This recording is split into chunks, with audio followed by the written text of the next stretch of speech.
L'homme ne vivra pas de pain seulement, mais de toute parole qui sort de la bouche de Dieu.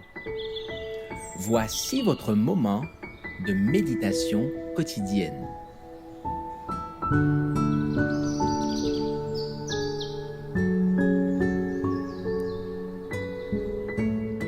Avec Dieu, chaque jour.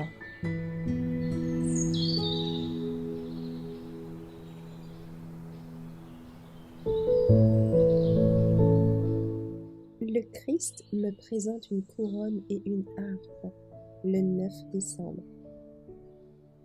Désormais, la couronne de justice m'est réservée. Le Seigneur, le juste juge, me la donnera dans ce jour-là. Et non seulement à moi, mais encore à tous ceux qui auront aimé son avènement. 2 Timothée 4, verset 8.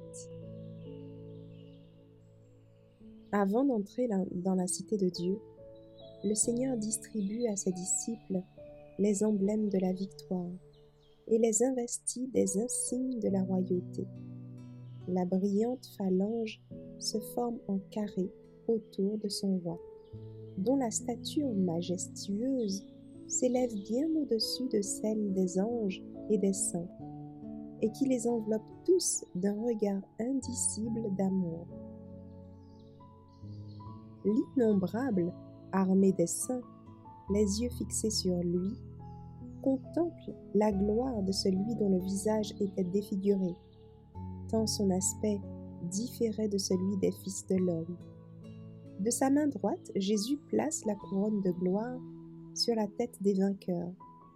Chacun reçoit une couronne portant son nom nouveau et l'inscription « Sainteté à l'Éternel ».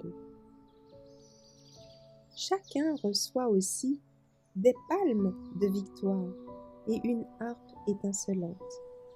Puis, des anges supérieurs donnent le ton, et tous les saints font vibrer avec les arcs les cordes de leur harpe, dont ils tirent une musique d'une ineffable beauté.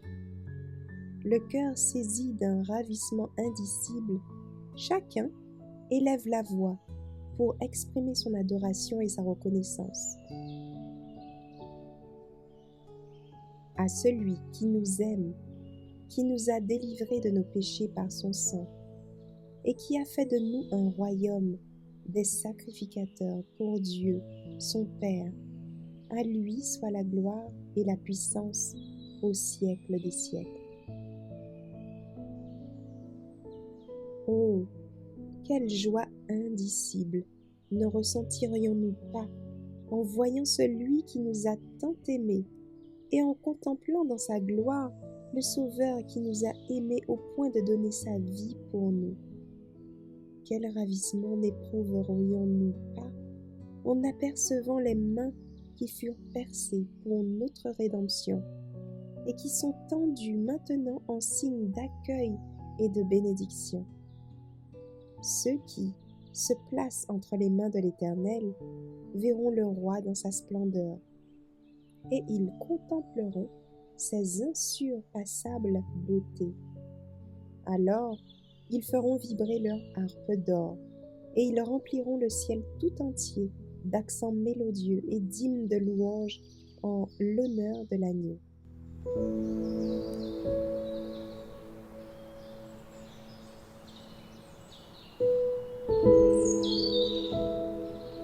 Merci d'avoir écouté cette présentation.